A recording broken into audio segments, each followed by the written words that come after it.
के लोग देखे जो अपनी राजनीति भी कर रहे थे, किसानों का फायदा भी उठा रहे थे और साथ ही साथ जो असली में आंदोलन लड़ भी रहे थे, अलग अलग तरीके के लोग देखे। और उनमें से एक जो सबसे फेमस चेहरा करनाल से मैं कहूँ तो वो थे जगदीप औलख।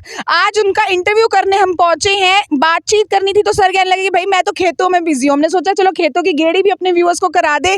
तो सर क्या कुछ पहले तो बताना चाहेंगे, किसान आंदोलन में काफी ज्यादा आपको जो है फेमस जरूर कर दिया। देखो, वो तो किसान आंदोलन था, सच्चे मन से, पूरी सच्ची नीयत से, ईमानदारी से बहुत लोगों ने लड़ा। मेरे जैसे हजारों लाखों लोग थे उसमें।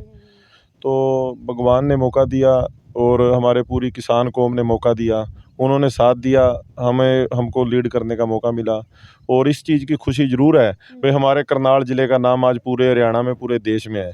लेकिन इस चीज का दुख नहीं है कि बहुत सारे नेता सिर्फ राजनीति ही कर रहे थे। ऐसे ऐसे किसान जो खुद को कह रहे थे, जिन्होंने ना तो आज तक खेतों की शक्ल देखी होगी, आरती की दुकान खोल के बैठे होंगे, कहेंगे कि हम किसान नेता हैं। ऐसे लोग भी बहुत सारे थे किसान आंदोलन में। देखो, ऐसे है, सभी तरीके के लोग होते हैं, तो हम किसी पे यहाँ पर टिप्पणी कटाक्ष नहीं करते, सभी तरीके के लोग हैं। तो पर एक है, अपना मकसद साफ होना चाहिए, किसानों के प्रति हमें ईमानदार होना चाहिए, सबसे बड़ी बात ये है। तो और दूसरी बात ये है, यदि हम खुद किसानी करते हैं तभी हमें अपने किसानों की जेन्युइन समस्याएं पता लगती हैं, भाई उनको क्या क्या प्रॉब्लम है। यदि हम बहुत बड़े अपने इसी घरों में बैठे हैं, हमने कोई और बिजनेस किया हुआ है, तो फिर यदि हम यहाँ मिट्टी से मिट्टी नहीं होंगे तो हमें अपने किसान की मजदूर की समस्या नहीं पता चलेगी। आप लोगों से ना लोग बहुत ज्यादा परेशान है, पता है आपको इस बात का? तो बीजेपी वाले होंगे वो। नहीं, बीजेपी वालों की बात नहीं है। हमेशा किसान नेता ऐसे, मतलब आप लोग क्या करते हो, कोई भी मैटर हो आप जाके उसको गवर्नमेंट के सामने प्रेजेंट कर सकते हो, कोर्ट के माध्यम से अपनी लड़ाई लड़ सकते हो। आप तो सड़कें जाम कर देते हो, कोई एम्बुलेंस फंसी हो, किसी के बच्चा बीमार हो, किसी का एग्जाम हो, वो बेचारे देखते रह जाते हैं। पिछले दिनों भी आप लोगों ने यही किया। देखो, जो सड़क जाम, जीटी रोड जाम है, ये मैं पर्सनली बात करूं, हम ये करके बिल्कुल खुश नहीं है, बिल्कुल गलत होता है। ये नहीं है इसमें आम लोग, उसमें हमारे बच्चे भी हैं जिनकी फ़्लाइटें हैं, जो बीमार हैं, सभी ने जाना होता है। पंजाब से, चंडीगढ़ से, हिमाचल से बहुत लोग दिल्ली को जाते हैं। पर दिक्कत ये है, जो बात समझने की है, यहाँ पर सरकार इतनी बेशर्म है और इतनी हठधर्मिता पे रहती है। मतलब सरकार बेशरम है तो आप लोगों को जो है मतलब उसकी सजा दोगे, आम जनता को उसकी सजा दोगे? एक बताओ, आम लोग आज भी आटा 40 रुपए खरीद रहे हैं, गेहूं हमारी 20 रुपए बिक रही है। वो 20 रुपए बीज का मुनाफा जो खा रहे हैं, तो लोगों को भी तो 40 रुपये मिल रहा है। हम लड़ाई तो उन लोगों की लड़ रहे हैं। आज ना तो किसान की जेब में आ रहा वो 20 रुपये, उपभोक्ता से 40 निकल आए। तो बात यह है, उन लोगों को भी समझना पड़ेगा, इस देश के किसान को जिंदा रखना पड़ेगा। जे किसान मर गया और यहाँ पर बड़ी बड़ी कंपनियां खेती करने लगी, जिंदा रखना पड़ेगा। और उसमें पिसेगा कौन? सरकार का तो कुछ जाना नहीं। या तो आप जाके सीएम हाउस का घेराव करो, समझ में आए, उनके घरों के बाहर जाके बैठो, समझ में आए। आप तो सड़कें जाम कर देते हो। उस दिन पेपर था किसी का, एक महिला प्रेग्नेंट थी पीछे, और मतलब इतने ज्यादा लोग परेशान हो रहे थे जब आपने पिछली बार जाम लगाया। उनका क्या? ऐसे है, ये सरकार ऐसी है। हम 13 महीने दिल्ली बॉर्डरों पे बैठे रहे, मोदी उसके बाद सामने आता है मन की बात में। अगर ये सरकार ऐसी है, ये सरकार अगर ऐसी, आपको पता है ये सरकार ऐसी है, तो लोगों को क्यों तंग करते हो जब पता है मानना ही नहीं उन्होंने? बात तो पूरी होने दो भाई। 13 महीने में आंदोलन में बिठाया, हमारे 750 किसान वहां पर शहीद हो गए, और उसके बाद मोदी जी मन की बात में सामने आते हैं, माफी मांगते हैं और कहते हैं अभी हमारे ये कानून हम समझा नहीं पाए, गलत थे और हम इनको वापस लेते। ये बात पहले दिन भी तो बोल सकते थे। बात ये है, 13 महीने बाद ये जो सरकार है, जो सेंटर की, जो हरियाणा की सरकार है, इनकी एक आदत है, इन्होंने 100 घंटे भी खाने हैं, 100 जूते भी खाने हैं, फिर 100 का जुर्माना देना है। अब मुख्यमंत्री ने पहले हमारे नेताओं को उस दिन अरेस्ट करवा दिया, केस डाल दिया, उसके बाद हमने कॉल दे दी भी पिपली में इकट्ठे होंगे। उससे पहले भी तो एक दिन मुख्यमंत्री मान सकता था, ये कह सकता था ठीक है हम आपको बुलाते हैं, आपसे बातचीत करके इसको हल करते हैं, पर नहीं मानेंगे। तब लोग ने बातचीत करने की, आप भी तो प्रायोरिटी कर सकते, मतलब आप भी तो जो है पहले पहल कर सकते थे। देखो ऐसे है, ये सरकार जो इतनी अच्छी होती ना तो आकर्षण उपल भी जेल में ना होता। आकर्षण उपल यदि ये जेल में है तो उसके लिए कोई रोड रोकने वाला नहीं है।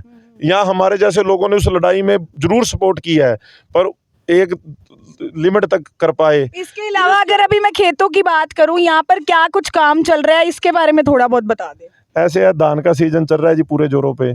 करीब करीब हमारे एरिया में 70 से 80% धान की रोपाई हो चुकी है। तो अब ये बिल्कुल 15 से 20% दान बची है। और ये जितनी करनाल की बेल्ट है, हमारा जीटी रोड बेल्ट पूरी कोई धान का कटोरा कहा जाता है। ये मतलब पानी रुपाई मतलब कटिंग हो गई है। ना लगा रहे हैं खेत अच्छा, में, लगा रहे हैं। और ये जाके हमारी सितंबर अक्टूबर में कटेगी। ठीक है। तो अब ये जो हमारी सारी बेल्ट में ही इस टाइम धान की सीजन चल रहा है, और भगवान की कृपा हुई, बारिश हो गई है 2-3 अच्छी, और ये सीजन जल्दी हो गया, और जल्दी बहुत मतलब अब ये है अभी एंड पे है सीजन, और काम चल रहा है। किसान का काम तो 12 महीने रहता है, दिन रात रहता है। लेकिन किसान बहुत सारे हमें ऐसे भी मिलते हैं, कहते हैं हम तो नो प्रॉफिट नो लॉस पे खेलते हैं, कोई फायदा तो होता नहीं खेती में, ऐसा भी है? देखो, किसान एक चीज़ समझनी पड़ेगी, सबसे ज़्यादा आज नुकसान में हमारा वो किसान है जो ठेके पे ज़मीन लेके खेती करता है। अब जैसे हम हैं, हमारे पास घर की ज़मीन है, हमने किसी को ठेका नहीं देना, इन द सेंस रेंट कह लो, लीज कह लो, ठेका कहते हैं हमारे यहाँ लोकल तो सारे। अब ठेके का रेट हो रहा है 60,000 रुपये प्रति एकड़। अब यदि जे कोई बेचारा किसान है जिस पर घर की ज़मीन नहीं है, वो ठेके पे ज़मीन लेके खेती करता है, तो उसको बहुत महंगा है। और दूसरी बात है, खर्चे बहुत बढ़ गए, पेस्टिसाइड के रेट, डीजल के रेट, अब इन चीज़ों की मार बहुत पड़ी है, जो खर्चा दिनों दिन बढ़ रहा है।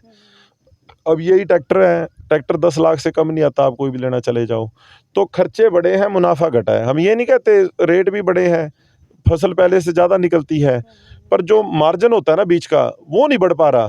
कारण क्या है, उसके साथ ही खर्चे स्पीड से बढ़ रहे हैं, हर चीज़ के खर्चे बढ़ गए। तो जो हमारे ठेके पे किसान लेते हैं, उनको थोड़ा सा ये, उनको पैसा पहले 10 एकड़ लेंगे, 6 लाख तो ठेका देना पड़ गया। तो जिसके पास घर की ज़मीन है और ठीक ठाक ज़मीन है, उसका गुजारा तो ठीक है। बाकी जो ठेके पे ज़मीन लेके करते हैं, उनके लिए हमें भी, मैं खुद अपने, मेरे साथ भी बैठते हैं, उठते बैठते हैं, अपने भाई हैं, तो उनको इतनी नो लॉस नो प्रॉफिट। अब दूसरी बात है, किसान की सबसे बड़ी समस्या क्या है, प्रकृति का आपदा, कुदरत का भी कहर है खेती पे। आज हम ये धान लगा रहे हैं, काटने के टाइम ओले पड़ गए तो क्या पता कुछ भी ना हो, आज खर्चा कर रहे हैं। ये किसी और बिजनेस में इतना नहीं है जितना खेती में है, क्योंकि हमारा तो खुले में पड़ा है, खुले आसमान में है हमारा तो जिस दिन मंडी में बिक के पैसे आ जाएंगे उस दिन अपना है, नहीं तो ये भगवान का है, कुदरत का है। इसके अलावा जो भी आंदोलन आप लोग करते हैं, जो भी धरने आप लोग देते हैं, सभ्य तरीके से आप रिप्रेजेंट भी कर सकते हैं चीज़ों को। आप हमेशा ये इसी तरीके से लड़ने को क्यों तैयार हो जाते हो हर बार?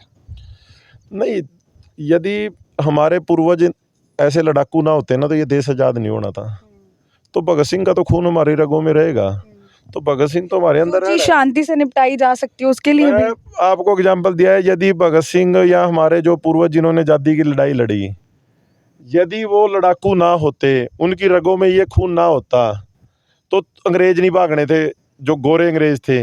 आज काले अंग्रेजों से लड़ाई है, काले अंग्रेज इनको, काले अंग्रेजों को छोड़ के, तो लड़ाई के तरीके से लड़ेंगे।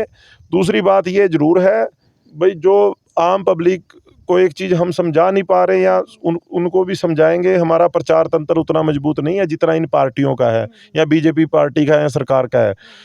आम लोगों को ये समझना पड़ेगा, यदि यहाँ का किसान भारत का बचा रहा, 140 करोड़ का देश है, यदि यहाँ पर कंपनियों का राज आ गया ना एग्रीकल्चर फील्ड के अंदर, यदि आज तो हम खुद खेती कर रहे हैं, मेरे साथ मेरे सारे पड़ोसी कर रहे हैं, ये इस सारे गांवों की जमीन एक कंपनी के पास होगी ना, तो पूरे देश में यदि कंपनियों का राज आ गया, तो जो टकैत साहब बात कहते थे ना, अभी रोटी को तिजोरी में नहीं बंद होने देंगे, ये रोटी को तिजोरी में बंद करेंगे। आप आज आटा ये 100 रुपये कर दे कोई प्राइवेट कंपनी के पास, सारे देश का गेहूँ हो, आप कुछ नहीं कर सकते, शहरी लोग कुछ नहीं कर सकते, उनके पास कोई ऑप्शन नहीं है। दूसरे देशों में आज महंगाई देखो, आज पाकिस्तान की महंगाई देखो, पूरे वर्ल्ड में महंगाई है। आप कनाडा में बात करो, ऑस्ट्रेलिया में बात करो, कहीं पर बात करो, सबसे सस्ता फूड, सबसे सस्ता अनाज, सबसे सस्ती दालें, सबसे सस्ती सब्जियां इंडिया में हैं। उसका कारण है, इसके अलावा आने वाले समय में क्या आप भी राजनीति में आ सकते हैं, क्योंकि आपके किसान नेता चुड़ूनी जी ने तो यही किया? नहीं, देखो, अपनी अपनी पर्सनल सोच है, हमारा कोई राजनीति में इंटरेस्ट भी नहीं है। देख लो कैमरा बोल रहे हो, आने वाले समय में भी नहीं आओगे? मैं बताता हूँ, उसका कारण भी है। हम खेती किसानी करने वाले बात आदमी हैं, हमारे पास इतना पैसा नहीं है। राजनीति में जाने के लिए बहुत पैसा चाहिए, और हम कोई बिजनेसमैन नहीं है। पैसा चाहिए कह रहे, पैसा चाहिए। कितने किले जमीन है आपके पास? कुछ नहीं है, गुजारे लायक है, तो इसलिए राजनीति से दूर है, यही बहुत है भाई। हमारी पूरी किसान बरादरी ने, समाज ने बहुत इज्जत दी है, बहुत साथ दिया है, और आगे भी देंगे, क्योंकि यदि हम ईमानदारी से, सच्ची नीयत से चलेंगे, साथ देंगे। और अपने आप को सुबह शाम भगवान का के ये अरदास करते हैं भाई नेक नीयत रखना, ईमानदार रखना और अपनी यही किसानी करके इसी में अपना जीवन यापन करना चाहते हैं। और सबसे ज़्यादा मज़ा भी मेरे को इसी में आता है। सबसे अच्छा मेरे को काम ये लगा लो भाई, ये कोई हम शौक से करते हैं, हम अपनी आत्मा से करते हैं, यहीं पर हमें ज़्यादा सुकून मिलता है। तो ये थे हमारे साथ किसान नेता जगदीप औलख जी, जिन्होंने बताया किस तरीके से भाई मेरे को तो सबसे ज़्यादा सुकून मिलता है सिर्फ़ और सिर्फ खेती में। और अगर मैं बात करूं कि अगर खेतों में, जैसे कि आप लोग देखते ही हैं किस तरीके से किसान जो है बहुत बहुत ज़्यादा मेहनत करता है खेतों में, दिन रात जो है लगा रहता है, कभी पानी देना है, कभी जो फसल है वो बोनी है, काटनी है, धूप हो बारिश हो, हर सीज़न में जो किसान इसी तरीके से खेती करता है, जिसके बाद आप लोगों तक खाना पहुंच पाता है। नहीं तो मतलब आप ये देखिए ना कि आज के समय में, अगर आज के मैं बच्चों की बात करूं, जो लोग जो हैं वो इस चीज़ से, अपने ट्रेडिशन से जो है काफ़ी ज़्यादा दूर होते जा रहे हैं। लेकिन आप देख सकते हैं किस तरीके से बहुत सारे किसान ऐसे भी जो हैं जो कि आज तक भी जो है अपनी ज़मीन से जुड़े हुए हैं, आज के डेट में भी अपनी ज़मीन से जुड़े हुए हैं, खेती करते हैं। तो आप लोगों की इस वीडियो पर क्या कुछ है राय, कमेंट सेक्शन में ज़रूर बताइएगा। लाइव तस्वीरें आप देख रहे थे मेरे यानी नीरा माटा के साथ टिप टॉप हरियाणा पर। धन्यवाद।